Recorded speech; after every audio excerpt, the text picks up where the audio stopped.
And I'm looking at this, PJ, and I'm thinking, Texas and Oklahoma going to this, it's going to be awkward, right? Steve Sarkisian, Brent Venables, like poor Brent Venables. He has to come in there as the first-year head coach of Oklahoma, and he's dealing with the ire of the rest of the Big 12 teams looking at him like you guys are jumping ship sometime in the very near future, at the latest by 2025. But now the new commissioner of the Big 12 is like, yeah, you guys can leave whenever. We really don't care. You're gonna have to pay us, but you can leave whenever. Whatever. I'm from Rock Nation. I don't really care about your traditions and history. You can leave. I'm not emotional about it. Just you're gonna have to cut us a check. But that being said, I knew it was gonna be weird coming into media days like this. But I didn't inherently expect coaches to verbalize it as much as one Mike Gundy did. And Mike Gundy kind of went down just a little thought rabbit hole where he's like, yeah, it's kind of awkward that they're here. And then he kept going and he's like, yeah, actually, the more I think about it, the worse I feel about it. It's like, wait, we're all in there having private meetings about the future of the Big 12. And there's two groups in there that aren't going to be here anymore. And we're telling them all of our quote unquote secrets and strategy. It's like, where is that a realistic thing in any other, I guess, line of business? Yeah, no, that's not really how it works. Yeah. Most of the time you all right, well, you're moving on. Okay. Well, let's put it like with us, right? Yeah. If you had taken a job somewhere else, congratulations. Sure, thanks. Appreciate Probably not bringing you into our closed door meetings. Yeah, exactly. That's what I was going to say. I mean, like, that's when the door, like, you sorry, but get on the other side of the door, please. Because we're about to talk about our future and you're not a part of that. That's no like animosity or bad blood or anything. No, it's just business, man. Yeah, exactly. SEC, enjoy it. Have fun. You can't sit in here though. Yeah, please stop. Please. So everyone's giving Mike Gundy a hard time, and he like came out later. He's like, oh, I was just messing around. I don't think so. Yeah. And I kind of follow along with his thoughts there, which is, why are y'all here? Right. And then the other important news that came out yesterday. I know you have strong feelings about this, PJ. Horns down. Yeah. Will still be a penalty. It's so embarrassing. They have okay, you think horns down is offensive? Texas gave you the double middle fingers as a conference. Yeah. And you're still protecting them? For sure. I mean, just how... That's the first rule I would have scrapped. Yeah. Horns down's encouraged. Yeah, for real. You actually get like another extra point attempt if you... Something. Yeah. If you end up doing the horns down. No, it's embarrassing. It is. Like, how much does the Big 12 love Texas? Well, even if they're not in the conference, they're still going to penalize teams that do taunts against Texas. And it isn't even really a taunt. It's just a good celebration. Yeah. But no, it's embarrassing. So it's ridiculous. They've kind of clarified it a little bit though, where it's still a judgment call from the official. So like the one I still think is the greatest of all time is Will Grier.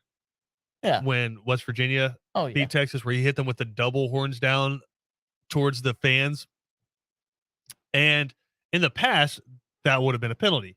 But what they're saying now is it's a judgment call. And for the most part, they're only going to call it if you do it at a player. So say you're a wide receiver for Texas. I'm a DB for, I don't know, Kansas, because Kansas owns Texas. And you try to catch a pass. I knock it away. And instead of doing like the incomplete sign, I just hit you with the horns down. That's a penalty. Okay. All right. But like what they're saying and what I'm taking from this is if they get gashed up the middle for a touchdown run and the running back hits a horns down like towards the crowd when he gets to the end zone, per what y'all are saying at media days, not a penalty. Good. Okay. It's less embarrassing now. It's still embarrassing because, come on, but... Listen, I just always think back to A.J. Green against LSU because I just think the celebration penalties are so stupid. But like A.J. Green against LSU where he catches what should have been the game-winning touchdown and just looks up into the crowd. Like he's mean mugging, like into the Sanford Stadium. Like he's not like mean mugging Georgia fans, but he's just kind of giving like that tough, like, him kind of look and got a penalty. Yeah. For excessive celebration. For looking into the crowd. Yeah. Then of course Georgia does like the pooch kick. They return it. LSU wins that game. But anyway, we're not living a decade ago. Yeah. We're talking about the here and now. That's also back when like it truly was like it's a war on it was a war on celebrations and fun at that point. Like we're penalizing everything. Correct. But I do think especially like when a football team does a certain movement with their hands or arms. So and you start to take that and you penalize the other team for Yep. doing that, I think that is Here's when you what I was going to start ask. getting into an embarrassing territory. Should players of other teams be able to mockingly do the gator chomp? Absolutely. I love that. Because One of I've my seen teams favorite get things. penalized for that before. I know. And that's equally as embarrassing. I don't think there's it's anything terrible. more savage than like scoring a touchdown in the swamp for an away team Yeah. and just hitting the chomp towards the crowd. Yeah, it's amazing. Because it's like, yeah, I'm not only am I owning you in your own stadium at your game, but also, yeah, I'm gonna use your celebration too. Because guess what? We just won, and I can do that. What are the best hand signals in college football? I mean, there's not. Because you got the gator There's not a chomp, you got ton. hook 'em, you got the U, What's the you have one? the USC's, the V for victory. Where's the one where they do like it's supposed to be like a it looks like a rock on symbol or whatever, but it's really not. They like face it. Kind of like a bull. They like face it the other way. I know Yeah. exactly what you're talking about. I don't know who does I it. can't figure out who it is. Coastal Carolina does a Chanticleer, and I remember this very distinctly because I went and covered a recruiting visit that happened like where a bunch of schools were at Coastal Carolina. There's a bunch of local schools. Yeah. Stopped in at Coastal Carolina, and they do it's supposed to look. I don't know if you can see it. It's supposed to look like a chicken, right? Like that's what the Chanticleer is, Yeah. right? I got a message from one of our higher ups after I like posted the pictures of all the kids doing it in the crowd. He was like, "We can't have kids throwing up gang signs in pictures." I'm like, I guess it's kind of a gang sign, but but the gang is Coastal Carolina. it's fighting So chickens. like I don't know if that's The going Shawns. to be a problem for Oh anybody. man, how did I think That about is pretty funny. the chop? Oh yeah, I mean, when you said hand signals, that for some reason I didn't think of that. But Yeah, no, the chop is great. Like again, score a game-winning touchdown, or the best ones are the game-winning field goals when the kickers do it. Like to me, that's the most hilarious one. What's the- because like you're getting your celebration stolen by a kicker. It's the best. yes. Well, I mean, the Florida one is always like chomp, and then incomplete. Most of the time, like nah, yeah, incomplete kind of Right. deal. right. What's the best one though? I think it is the chomp. Like I think, especially when someone else does it. I don't know. I feel like that's better for the fans because it looks really cool Sure. when everyone's doing that. But like for like on the field stuff, like I'm just Yeah, thinking it about looks weird on the field. I'm just thinking about Okay. everywhere. It's like I think the top two because like USC, you're cute with your Yeah, no, stop. victory sign. I actually don't like it. Like you're cute. I get it. Annoying. But like in terms of like aggression, God, the U's so cool though. You throw The up the U U is after a gr- pick or a yeah. sack. That's so cool. The U is pretty great. I feel like What the about the hook'em. U down? I feel like the hook'em is so iconic though. Like I'm just thinking like hitting a home run, throwing up the hook'em as you're rounding first base, Right. throwing a touchdown, hook'em, scoring a touchdown, hitting Hook a 3-pointer. Just hook 'em. It's a cool symbol. Yeah. And the Gator Chomp, it's awesome, but it takes a lot of effort. It does. And if you're just like one person solo doing the gator chop, it looks weird. I don't I'll know. say. I don't know. Defensive Uh. lineman gets a big sack, standing up and hits that chomp a couple times. That's pretty sweet. What about what the one that's funny, like not only because of just kind of where it came from and it's not even you're not even the same mascot or anything like that, is the land shark. Oh. Just like a dude putting his hand. That was cool for like 5 minutes. Yeah, specifically when Kim Dichie did it, but like he's a monster of a man. Like it Yes. kind of made sense. At the same time, it didn't make sense because they're not the land sharks. But anyway, like His brother Denzel murdered me in high school. I just want that yeah, on the well record. there you go. Especially like on the playing field, and like I deserved it. it so. kind of became an Ole Miss thing Yeah. from there on out. Like not only for the football team, but in a lot of places. I swear I saw a basketball player at one point, like Yeah. they made the tournament, hit a 3 and did it. And I'm like, just seeing a grown man put his hand like on his head, like on directly on his forehead, just it's hilarious. Well, they're the Ole Miss Rebels, but their mascot is funny. a black bear, and then their thing is the Land Sharks. yeah, none of Welcome it to makes the sense, SEC but it's West. funny. The That's- Alabama all Crimson I'm saying. Tide, Elephants, Yeah, for Auburn. sure. Tiger, War Eagles, I think I'd have to like War Tiger. ranking this in my head. just going back, I think I'd have to go. I think I'd have to go you number one. Me number honestly. one? No, the U. The you number one? Like All I right. forgot about the U, but like throwing up the U. Kevin, are we forgetting any college football hand signals that are coming Like, to the top of your and then mind? you also had like Nike make the U gloves at one. Yeah. Like those were even better. I don't know what you just threw up back there, Kevin, but that's nothing I've ever seen before. Is that a safety signal? I need to figure out Okay, what top what 5 referee this hand is. signals. Like if you're watching, you know what this Is that Buffalo, or, maybe? like I don't know. It might be Buffalo. It might be like Buffalo or like the Wolf Pack or something. Or I don't know. Colorado? I don't know. Yeah, I'm not sure, but I I think now you're need to moving know towards what like it shadow is. art where you're like But no, like someone does this where it's like the ears and like Yeah. it's supposed to be like the snout and everything. We'll but do I some don't know we'll do some research during who the it break. is.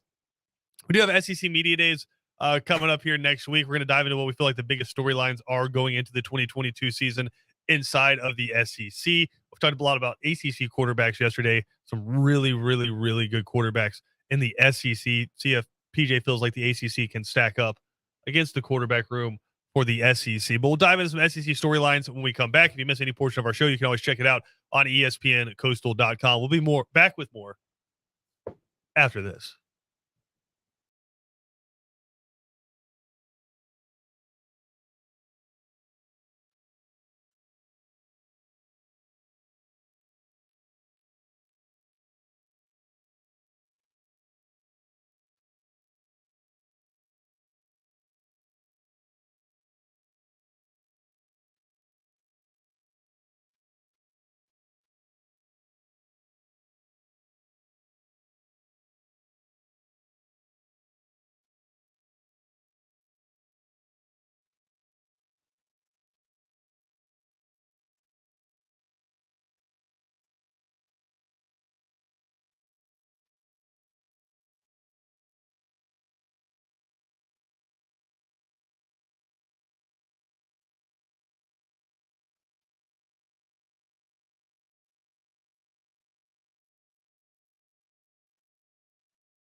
Second Down on ESPN Radio is presented to you by the Uniform Source. 2 different locations in Savannah to take care of all your uniform needs. School, I hate to say it, it's one of those double-sided coins, PJ. College football season's right around the corner.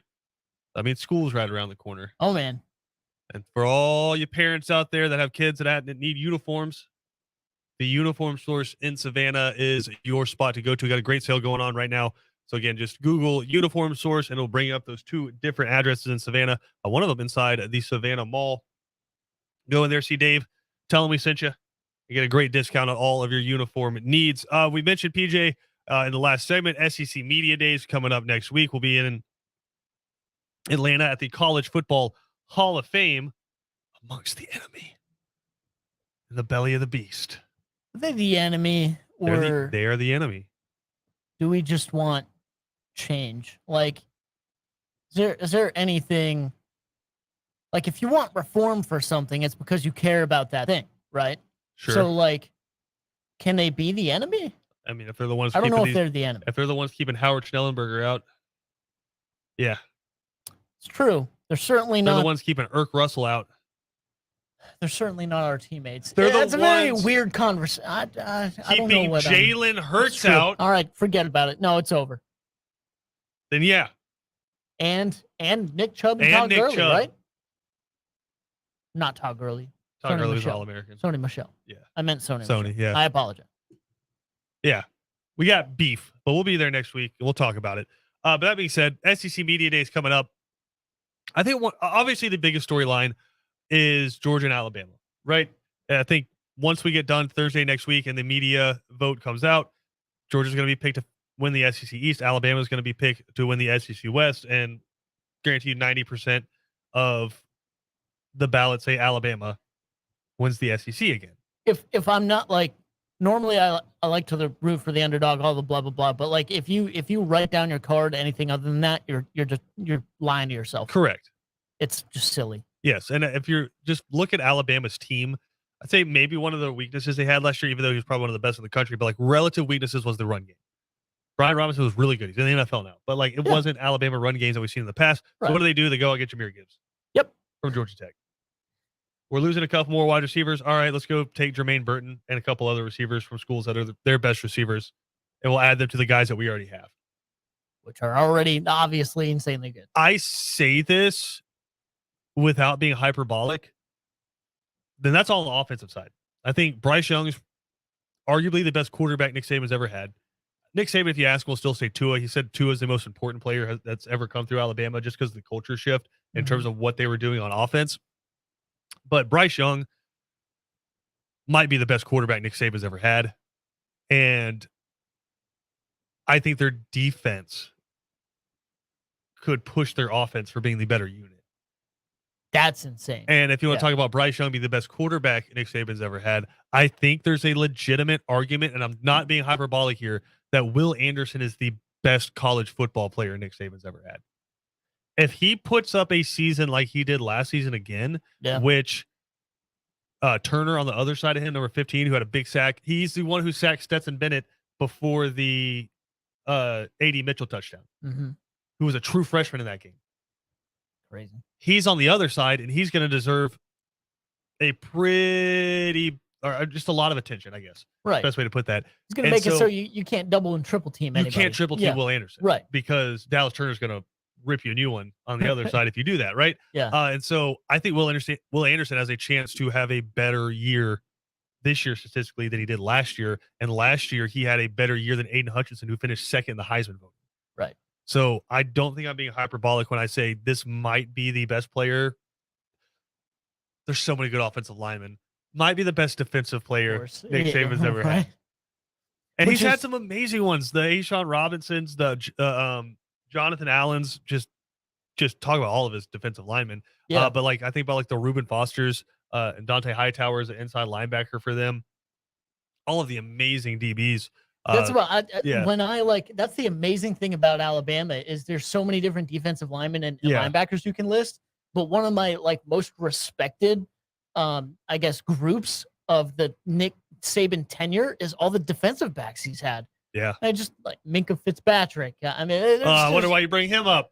I wonder. Yeah, Yeah, I have playing no for your idea why. Pittsburgh Steelers. But like, there's so many different ones though at the same time. But it's wild.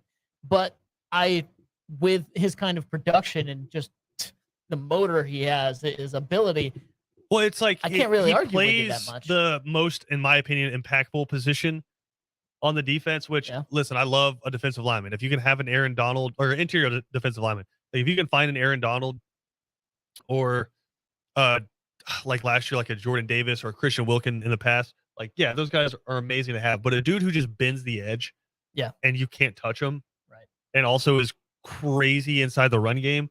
Especially It's like in this so- day and yeah. age of college football, that's what you need. It's so impactful. It's as close as you can get impact wise to having a great quarterback on offense is having one of those guys on defense. And like again, I understand the Patrick Willises and the Kobe Deans, right? Like where it's like the quarterback of the defense can run sideline to sideline. That's fine.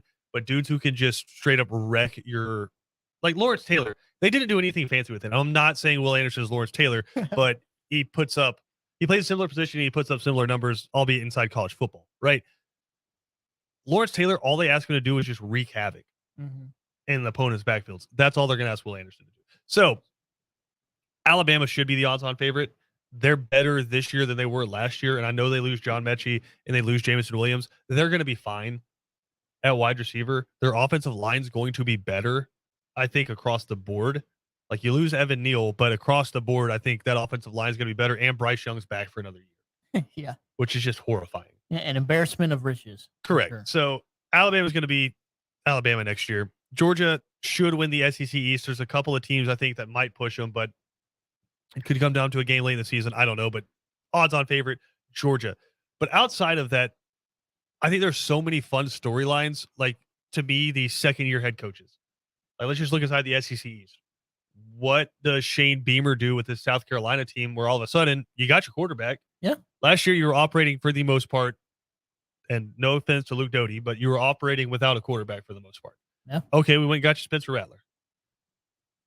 Pretty good. Pretty good upgrade. Should be able to keep you in a lot of football games. And Yeah. I understand all the weird stuff that happened with Spencer Rattler getting benched for Caleb Williams and all that. I still look at his full body of work. He's a really good quarterback. And then I look at Josh Heupel, who talk about a turnaround at Tennessee, Yeah. right? Talk about a turnaround at Tennessee. Ha. Get all my T's in there. But Just keep it a going. couple years ago, this is bottom of the SEC East getting beat by Vanderbilt bad. Yeah. Right now we're talking about could they push Georgia to get to Atlanta? It's a huge turnaround. Really quick too. I think certainly quicker than I thought it would. Well, I like the Josh Heupel hire because if you were going to turn it around quickly, that's how you're going to do it. If you wanted to go the Georgia route of go hire Nick Saban Jr. and we want to bring Tuscaloosa to Knoxville and we want to start on the lines of scrimmage and just physically impose our will, that's tough to do. Yeah. Especially when there's 2-3 teams in the SEC that already do that building the same better way. than you. Yeah. And so, I mean, that's what Georgia did. Georgia said, hey, let's grab Kirby Smart and let's build Tuscaloosa East. And eventually they've listen, it ain't Tuscaloosa yet, but it's about as close as you're going to get just in terms of matching the blueprint and success, right? So when they hired Josh Heupel instead of just another Nick Saban coach, I was like, okay, this is interesting. Yeah. Because this guy's going to come in and say, I don't care if we give up 24 points in a game. Like that, Kirby Smart and Nick Saban are losing sleep over. Yeah. The next guy, like 24 damn points. 20, like the players are losing sleep over that. Like, oh my God. Oh, because they know. Horrifying. Yeah. I'm going to lose my job. They're now recruiting transfers and 5 stars to come replace me because I gave up 24 points, right? Whereas Heupel's like, yeah, that's fine. Yeah. Just give me some turnovers because my offense is going to go 1,000 miles an hour. We're going to put points up. Yeah. I think this like scared me when he said this because it can go one of two ways. I'll say I'm very happy it has so far gone in a positive way for Tennessee and Heupel, because I think the quote last year was, or when he got hired was, I don't know if we're going to win a lot of games, but it's going to be fun. Like I'm going to try and make it fun, like scoreboard wise and everything. And I was like that kind of made me back up. Cause like if you come out and it's not fun and it's terrible and the offense is bad, just nothing's clicking, then you're out of town real quick. Correct. Like that's the kind of quote that can do that to you if it doesn't go right. And I- Luckily, it has though. Yeah. So And I think there's kind of a reflection in the SEC West of what we're talking about here, right? One program where it's like you got your head coach, didn't really have a quarterback last year, really struggled down to the end of the wire, and now there's some question marks heading into the new season.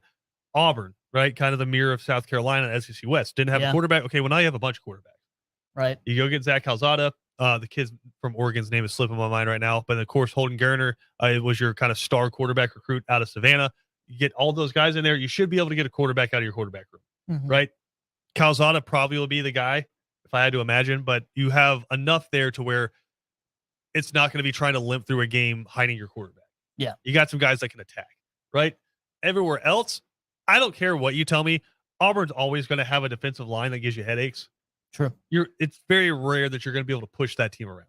Yeah. But for whatever reason, they struggle finding wide receivers. You got Tank Bigsby, but for whatever reason, they'll give him the ball. Wide receivers and DBs, I think, are going to be an issue for Auburn. And so they're probably going to get cooked a lot. But I do think with as bad as this offseason was, you probably do see a step from Auburn this year, or you better. Yeah. I guess is the best way to put it. But then kind of the Tennessee of the SEC West to me is another second-year coach, Sam Pittman at Arkansas. Nobody had a ton of expectations last year. And then the snowball kind of started when you beat Texas early last year. Yeah. Where Texas came in with Steve Sarkisian, and they were feeling real high and mighty about themselves, and you beat Texas. Like that, God, you need that. Well, it's just you need that momentum to start your tenure as a head coach. It's such a big win. I think Kirby Smart kind of got that his first game at Georgia when they won against North Carolina. Mitch Trubisky, North Carolina, good team. You win that game inside the Georgia Dome. It just gives you some momentum. And then obviously the rest of the year, but still you got that win. You're like, okay, we got put a smile on people's faces, and you got kind of the pat on the back, and you got the grace of the fan base. Like, okay, we're winning games. Cool. Yeah. That was such a big win for Sam Pittman beating Texas. Right? Like it's anytime horns down, right? We're just talking about it. Yeah. And that's such a traditional rivalry, a great uniform game. Incredible. Great uniform game. But just a massive win for what he's trying to do with his program. Now all of a sudden last year, you build on that and you go 9-4. You're 4-4 in the conference, but you go 9-4 overall. You did really well at home. You're 6-1.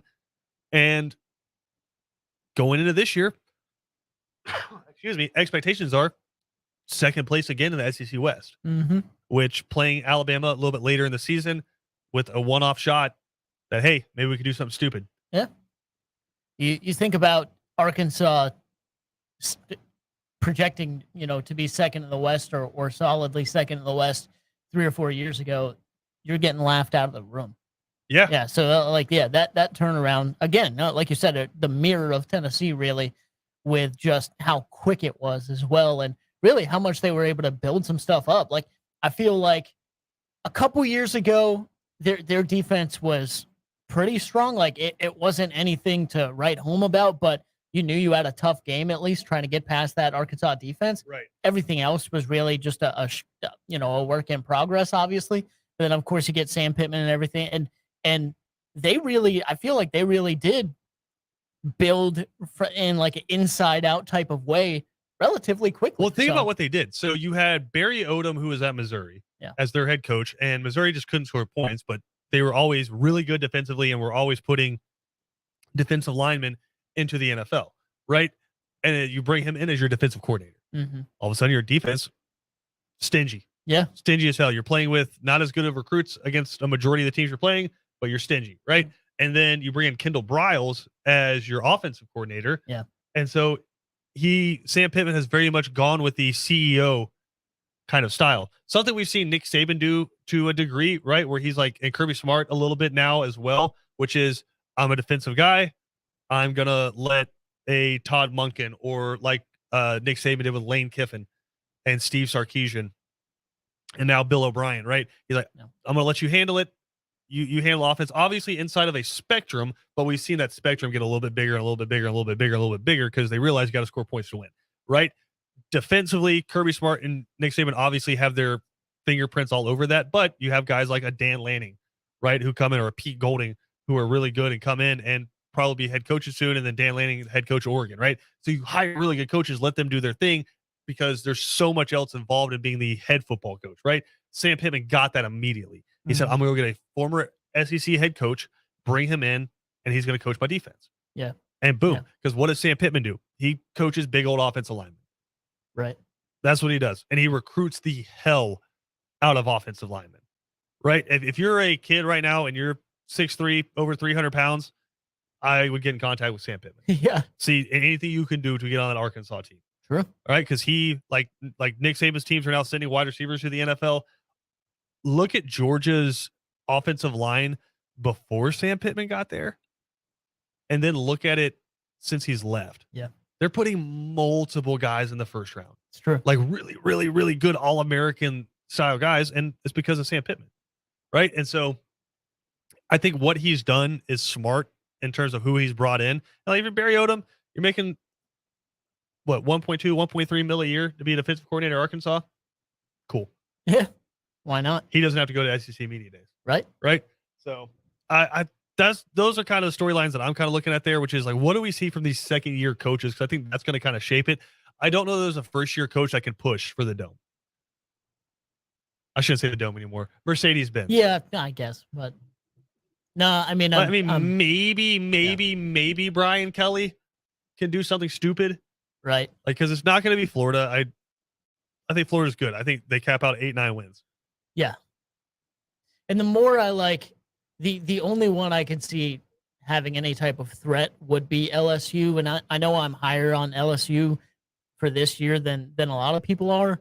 But that's only like if they click, and that's not even I'm not even saying they're going to go undefeated and make it, to the SEC championship game. I'm more saying like I can see them winning 10 games. Sure, but I can't see them like beating Alabama and getting to the SEC championship game. So, I'm kind of with you there. I think the second year coaches are going to be fun to watch. The first year coaches are going to be fun to watch too, but I don't know if any of them make a push. Not quite as many of them this year. Right. Second year coaches, you think Clark Lee gets his first SEC win this year?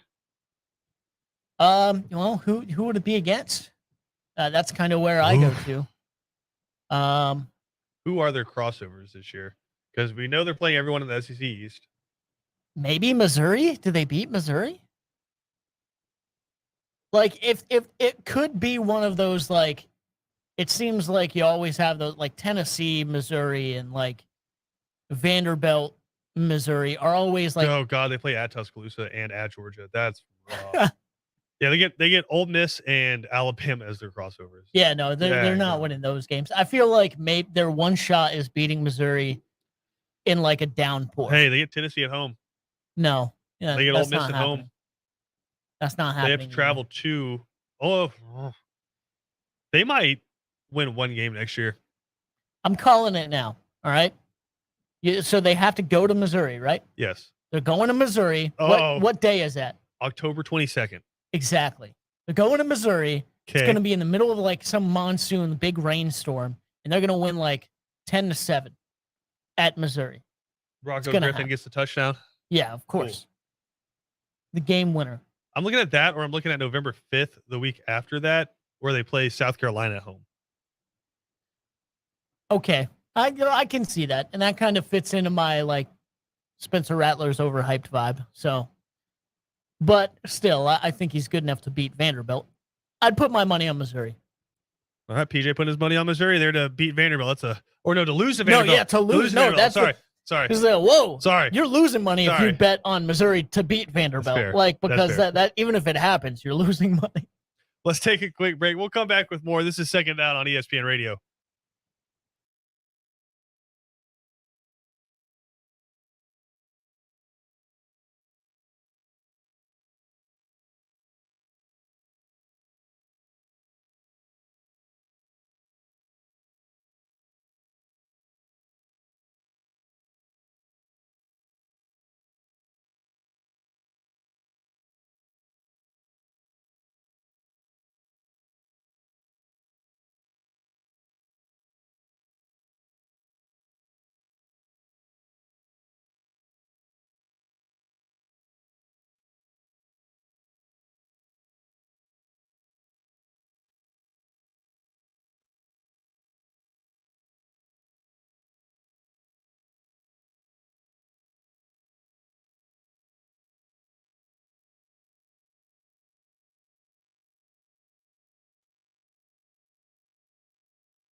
PJ come with some sacrilege during Well, the break.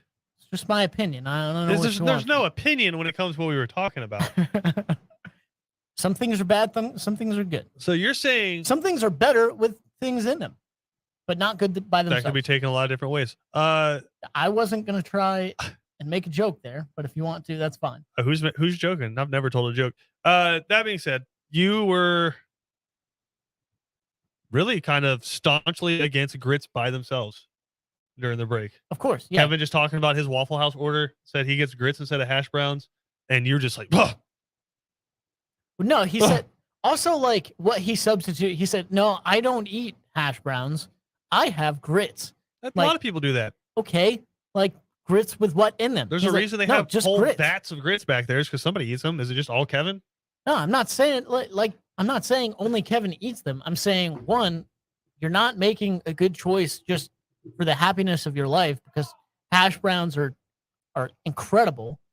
And secondly, if you want to eat bad food, that's fine. Eat it. Like I'm not going to argue that. I'm just saying I'm not going to eat grits by themselves because they're gross. What's your beef with grits? The beef with grits is that there's no beef in the grits. It's just grits. And beef and grits would actually be kind of gross. But like grits is Or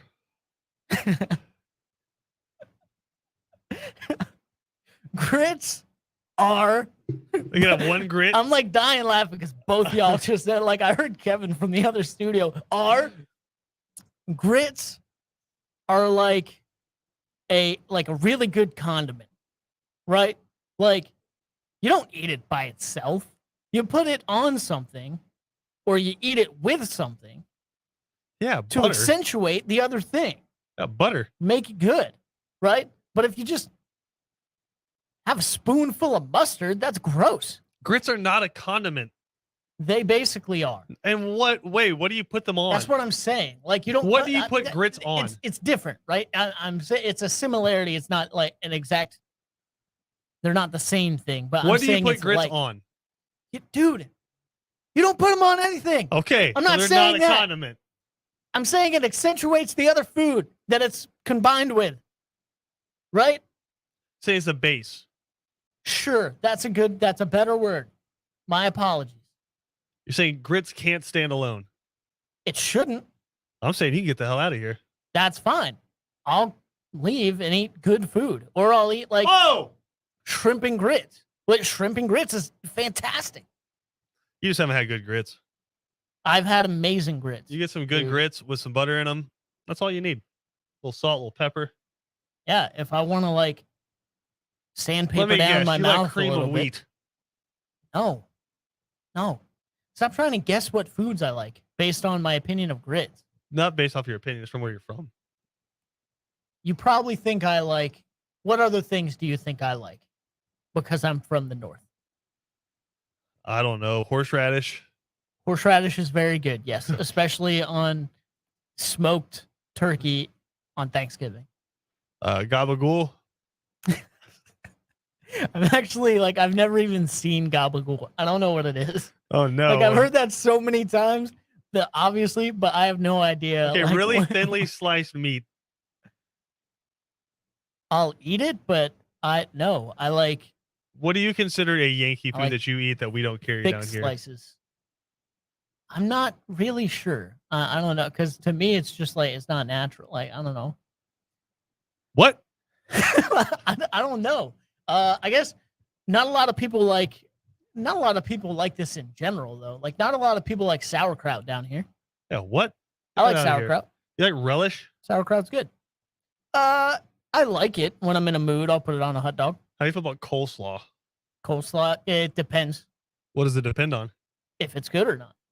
Well, what makes it good? The flavor. I like the really like thinly chopped up coleslaw. Sure. The business. Yeah, I like that. No, I mean it's solely like there's- Coleslaw is much more of a condiment than grits are. You psychopath. I didn't say they were kind of like another thing you're taking out of context, you know, and just changing my words. I didn't say they You were got a good pulled condiments. pork sandwich. You I throw said some they're coleslaw on there. like Take it to the condiments. next level. Coleslaw, I'll say like it's not the style of coleslaw that I don't like. It's it's I don't know. Some people just like or some businesses, restaurants like they put some sort of flavor in there that's just not good. All right. Anyway, I had some like home style like red potato salad last night. With the skin on? That stuff was good. Yeah. Yeah, that mess was good. Yeah. That's another thing though. They're like very acutely like potato salad can be very good or very terrible. One or the other. Yeah. That's one you got to be careful with. You can't really go wrong with like the public store brand potato salad. So that's Yeah. typically what I stick to. That's what I got. Yeah. That's what I got last Delicious. night. Well, you can do the one that you got with the red skin on it, which is good, or the delicious one with the mustard in it. Since we're on salads now, you know what's really Is weird? that really a salad? Potato salad. You just said it's potato. But is it really a salad? Well, I'm not going to green salad. I'm going to like so. Some people like macaroni salad and things like that, right? I don't. But this is my thing. This is why I don't like it. I hate cold pasta. Who makes pasta of any kind? Because like macaroni salad has like the macaroni thing. Oh, see, yeah, I disagree with you on that one. And they make it cold. I like a cold salad. I hate cold pasta. Cold pasta salad with some feta in it. Yeah. Warm it up. Some vinaigrette. No. Yeah. A little like corkscrew pasta. Delicioso. I think it's like a texture thing. I don't know. Just like I've had so much spaghetti and all these other hot pastas. Good pasta salad. Come on. That like now that I have a cold pasta, I'm like, I can't do it. I just can't. You just haven't had the right pasta salads. Let's take a quick break. We'll come back, get you ready for 3 and Out next. Kevin, I blame you for this entire segment. Grits or condiments?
Second down on ESPN Radio, presented to you by the Uniform Source. What are you laughing about? What even is that song, dude?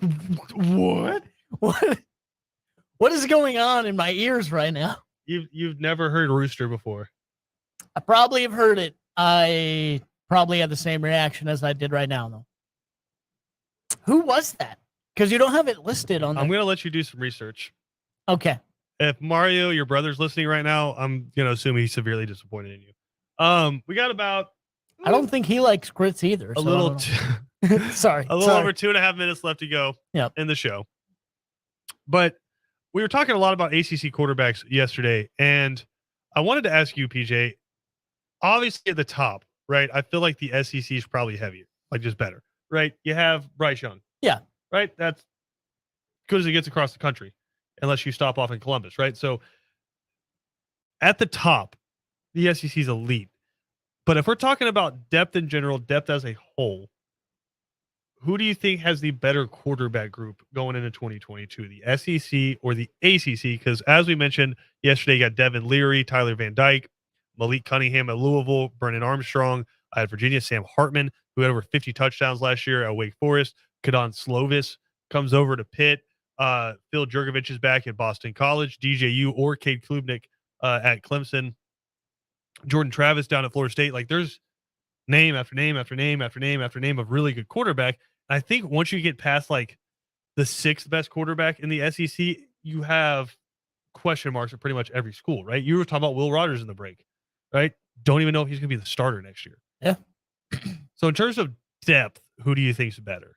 That's what's funny is I think names wise, you have more of those in the SEC that like you have the names that are projected and supposed to be good because of the 5 stars or the 4 stars or whatever. Or the Will Levises of the world, Henry Sure. Booker's coming in as transfers. But I think like, am I allowed to say it's pretty balanced? I feel like if you put, yes, the star power and at the top of the SEC is a lot better, but the more you go down. So real quick, I'm contractually obligated to say Stetson Bennett. Okay. Carry on. Sure. The farther you go down, the more balanced it gets at quarterback. And I think, again, I think the bottom is better from the ACC. So I feel like it's really neck and neck.